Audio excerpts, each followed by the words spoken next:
Bonjour et merci de recevoir le pain de vie chez vous. Nous sommes avant la Passion et Jésus lève les yeux vers le ciel pour prier son Père.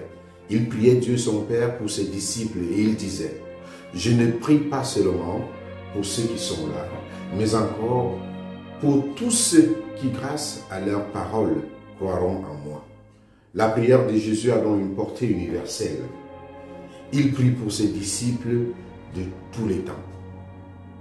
Sa prière, c'est pour que tous ses disciples soient un, comme lui et son Père sont un. Cette unité des disciples, c'est afin que le monde croie que Jésus est l'envoyé de Dieu. Et par deux fois, il insiste sur cette unité qui ne nie pas la différence, qui n'est pas une uniformité, mais qui reconnaît les capacités et les différences entre les personnes, la diversité de Dieu. Nier la différence, nier les diversités, c'est comme si on niait Dieu lui-même, car Dieu est trois fois saint. En vivant dans l'unité, sans nier la diversité, nous reconnaissons que nous sommes tous aînés du même Père et que nous sommes tous appelés à suivre le même Christ. Et face aux divisions que nous connaissons au sein de notre société, à l'intérieur même de notre propre Église, dans nos familles, Jésus affirme dans sa prière que la communion entre les personnes, leur unité, est une des conditions pour que le monde croie que lui, Jésus, est l'envoyé du Père. Cette unité pour laquelle Jésus prie existe déjà en Dieu. Jésus dit souvent « Je suis dans le Père et le Père est en moi.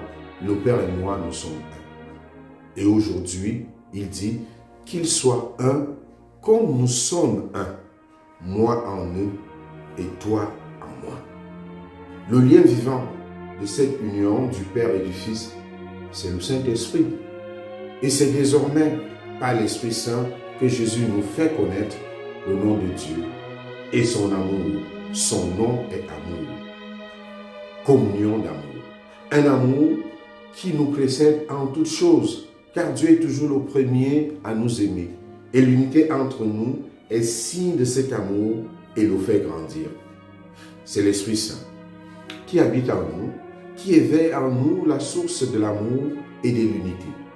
Laissons-nous porter et animer par l'Esprit Saint pour vivre dans l'unité, pour être le reflet de la Trinité, pour être le reflet de ce qui se vit entre le Père, le Fils et l'Esprit Saint. Une communion de relations, une co-responsabilité dans l'œuvre du salut. C'est ainsi que notre unité pourra marquer la présence de Dieu et susciter encore un peu plus de foi autour de nous. Jésus l'a affirmé, qu'il soit un comme nous sommes un. Toi en moi et moi en toi, pour que le monde croie. Notre unité sera donc un moyen pour aider les autres à connaître Dieu, pour susciter la foi autour de nous. Que l'Esprit Saint que nous attendons vienne donc nous fédérer pour que nous puissions porter en avant le message de l'Évangile et qu'aujourd'hui nous soyons les signes vivants de Dieu par notre unité seulement. Amen. Bonne journée.